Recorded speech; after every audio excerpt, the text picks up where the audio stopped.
হাতে আছে total chicken keema পরোটা। এটা হচ্ছে রেডিমেড ফ্রোজেন পরোটা। তো এইটার উপরে আজকে একটা ছোট্ট বাচ্চাদের টিফিনে শেয়ার করে দেখাবো, তো দেখতে থাকো। আমি একটা পরোটা নিয়ে নেব।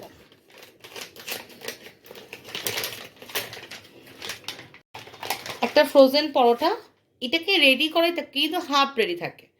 আচ্ছা, এরপর যেটা লাগবে আমার গার্নিশিংয়ের জন্য আমি নিয়ে নিয়েছি yellow bell pepper, red bell pepper, onion, এখানে কিছুটা নিয়েছি ধনে পাতা, এবং যারা পছন্দ করে না বাচ্চারা, যারা লঙ্কা পছন্দ করে না তাদের জন্য লাগবে হচ্ছে হালকা একটু চিলি ফ্লেক্স, গোলমরিচের গুঁড়ো, অরগ্যানো আর পিৎজা সস। তো দেখতে থাকো। তার সঙ্গে লাগবে আমাদের হচ্ছে চিজ। তো সঙ্গে থাকো। নিলাম আমি হচ্ছে চিজ আর সঙ্গে নিলাম হচ্ছে বাটার। তো দেখতে থাকো। পরে একটু পিৎজার যে সসটা আছে এটা একটু লাগিয়ে নেব।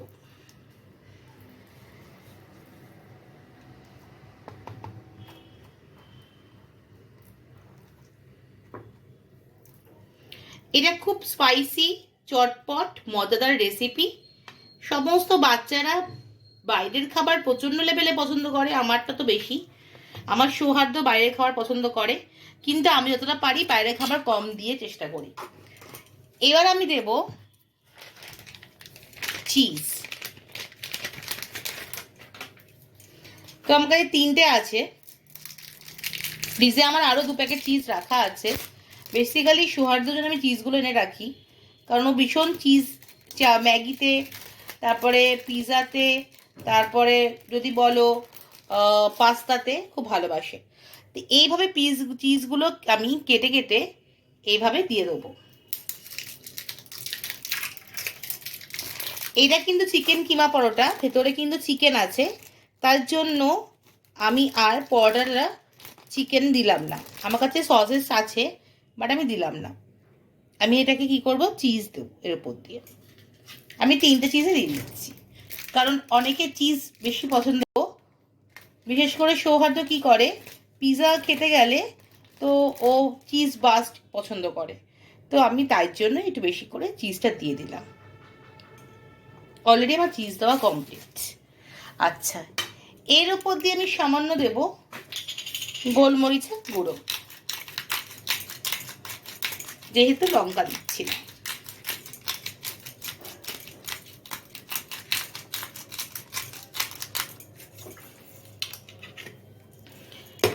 এরপর দেব হচ্ছে একটু চিলি ফ্লেক্স, যাতে ওর ঝাল বেশি না লাগে এবং খেতেও একটু টেস্ট হয়, তার জন্য। কাঁচা লঙ্কাটা কিন্তু মুখে পড়ে তো প্রবলেম হতে পারে। আর এরপর দেব হচ্ছে অরগ্যানো।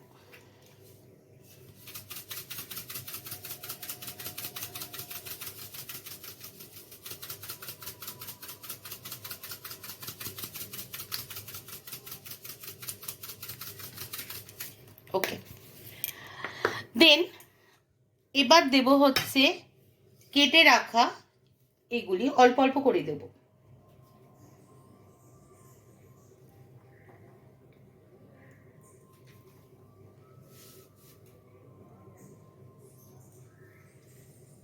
রেড বেল পেপার ভালো লাগে বেশ, হলুদ, লাল, আর বাচ্চারা সবসময় কালারিং খাবার পছন্দ করে। সো যতটা পারবেন এইগুলি একটু দেওয়া, কারণ সবজি অনেকেই বাচ্চা খায় না। আমি যতটা পারি এইভাবে সৌহার্দ্যকে সবজি খাওয়ানোর জন্য চেষ্টা করি।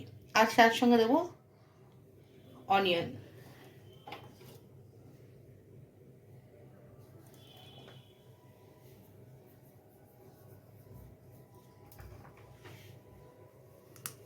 ওকে, দেন আজকে একটু যেহেতু বেঙ্গলি স্টাইলে করব, তার উপর দিয়ে ছড়িয়ে দেবো সামান্য ধনে পাতা।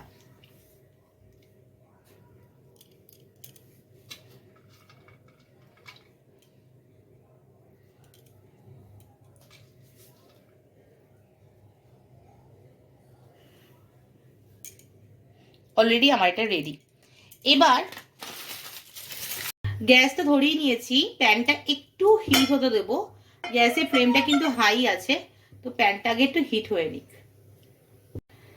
এবার আমি দেব হচ্ছে বাটারটা। বাটারটা একটু দিলাম কারণ যাতে পুরো প্যানটার মধ্যে বাটারটা ভালো করে মেল্ট হয়ে যায়।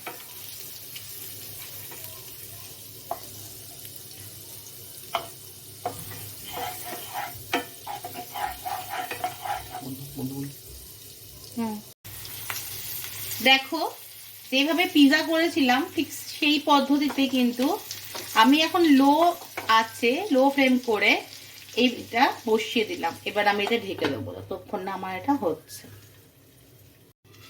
এই যে আমাদের কালারিং ব্যাপারটা এসছে, তো আমি মাঝে মধ্যে এটাকে একটু ঘুরিয়ে ঘুরিয়ে দেবো যাতে লেগে না যায়।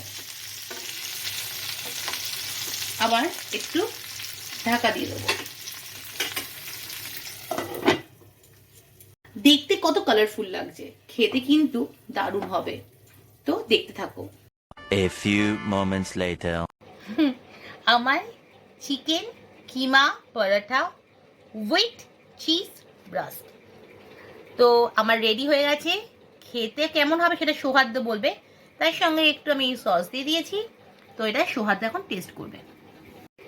বাবা অনেক বড়, দেখে খেতে লাগে না তবে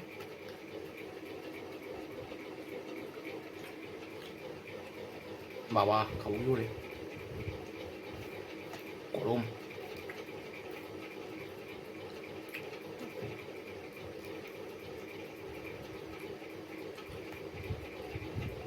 খেতে পারছি না, খুব ভালো। মুখে দিয়ে দেখ একবার। খাবো, এটা স্পুন দাও না, আগে একটু করে দেখ না তুলতে পারিস কিনা। হচ্ছে না, গরম গরম।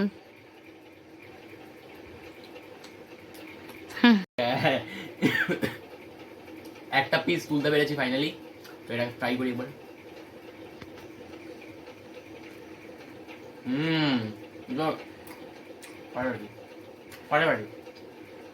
কেমন হয়েছে খেতে? খুব ভালো।